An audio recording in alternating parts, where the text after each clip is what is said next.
ఓం శ్రీమాత్రే నమః. ఆదిత్యాయ సోమాయ మంగళాయ బుధాయ చ గురు శుక్ర శనిభ్యశ్చ రాహవే కేతవే నమః. ఈ యొక్క 9 మంది గ్రహాల యొక్క అనుగ్రహం ఉంటే ఎలా ఉంటుంది జీవితం? చాలా బాగుంటుంది. అదే అనుకూలత లేకపోతే, ప్రతికూలత మాత్రమే ఉంటే ఎలా ఉంటుంది జీవితం? అల్లకల్లోలమే.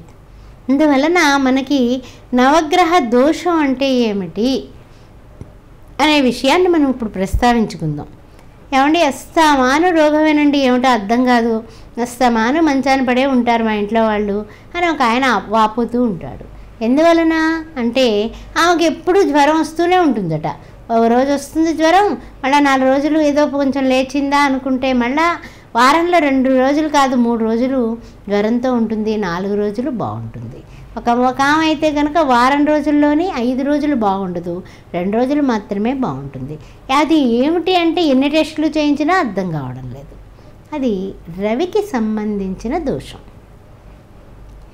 గుర్తుపెట్టుకోండి. ఆ రవి జ్వరాలు, పీడలు, ఆ తర్వాత కళ్ళకు సంబంధించిన జబ్బులకి కారకత్వం వహిస్తాడు. అదేవిధంగా కొంతమందికి మనశ్శాంతి ఉండదండి. ఎంతో ఆస్తి ఉంటుంది, ఎంతో మంచి ఉద్యోగం ఉంటుంది, ఎంత hurry hurry hurry worry worry worry అన్నట్టుగా ఉంటారనమాట. ఆ చంద్రుడు మానసికమైనటువంటి పరిస్థితులు అనుగుణంగా లేకపోతే, అంటే చంద్రుడు ఏ అష్టమ చంద్రుడుగా ఉన్నట్లయితే చంద్రదోషం అంటూ ఉంటాం.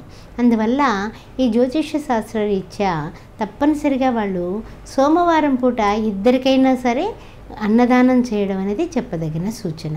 పాలు కానీ పెరుగు కానీ ఎవరికైనా దానం ఇవ్వడం, సోమవారం విడవకుండా ఆ చంద్రశేఖర చంద్రశేఖర చంద్రశేఖర పాహిమాం ఆ చంద్రశేఖరుని పూజించడం, ఇవి చేసుకుంటూ ఉండాలి.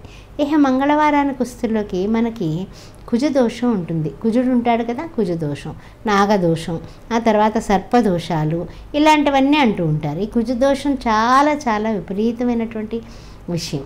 ఈ కుజుడే అష్టమంలో ఉన్నాడనుకోండి, కళత్ర దోషం అవుతుంది.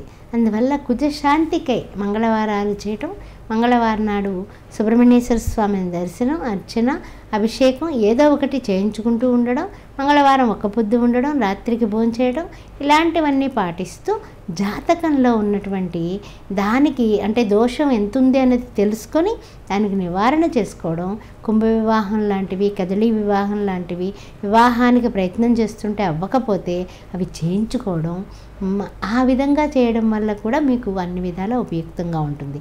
ఆ వివాహాలు కూడా జరిపిస్తూ ఉంటాం కాబట్టి నేను చాలామందికి అలా చేయించుకొని ఆ తర్వాత వివాహం చేసుకుని వారి జీవితాలు బాగున్నాయి. అందుకని ఈ విషయాన్ని ఇక్కడ నేను చెప్తూ ఉన్నాను.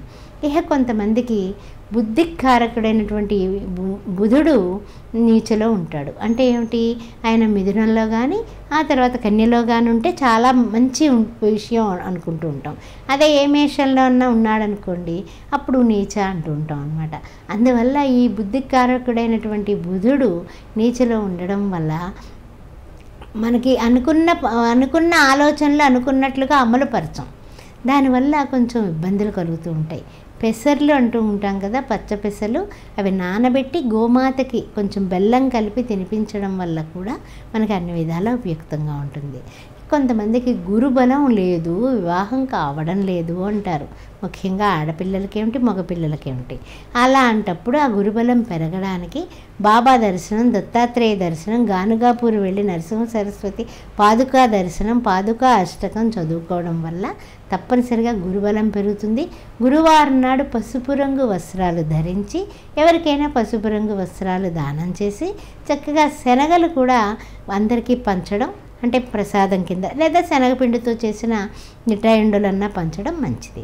అదేవిధంగా కొంతమందికి దాంపత్యానికి సంబంధించినటువంటి కారకత్వం శుక్రుడే. అందువల్ల పెళ్ళి కాదు, వివాహం తర్వాత వచ్చేటటువంటి ఆనందాలు ఉండవు, వివాహం కూడా లేట్ అయిపోతూ ఉంటుంది.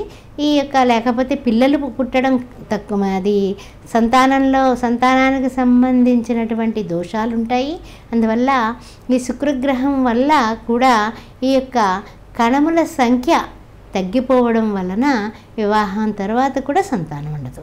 అందువల్ల శుక్రుడికి సంబంధించి మనకి ఆ మహాలక్ష్మీదేవిని పూజించడం, ఆ మహాలక్ష్మి అనుగ్రహం వలన శుక్రవారం చేసుకోవడం, ఆ తర్వాత ఇంకా కుంకుమార్చన చేయించుకోవడం, శుక్రుడికి సంబంధించిన బొబ్బర్లు దానం ఇవ్వడం, కేజింపావు బొబ్బర్లు దానం ఇస్తే అన్ని విధాలా యోగదాయకంగా ఉంటుంది.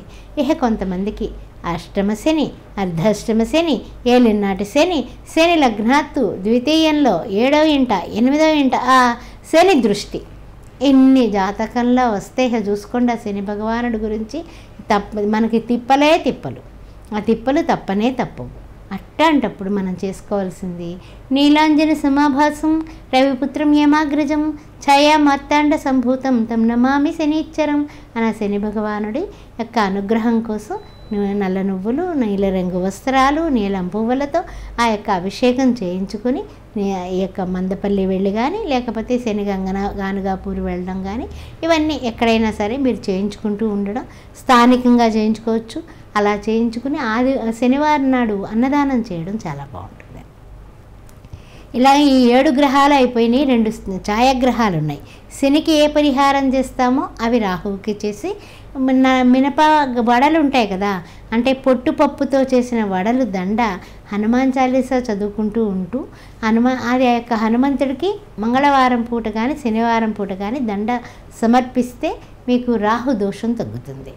వినాయకుడికి గణపతికి ఉండ్రాళ్ళు సమర్పించడం, తర్వాత గరికతో పూజించడం బుధవారం పూట చేస్తే కేతు దోషాలు పోతాయి. ఈ విధంగా నవగ్రహ దోషాలకి పరిహారాలు చెప్పుకున్నాం.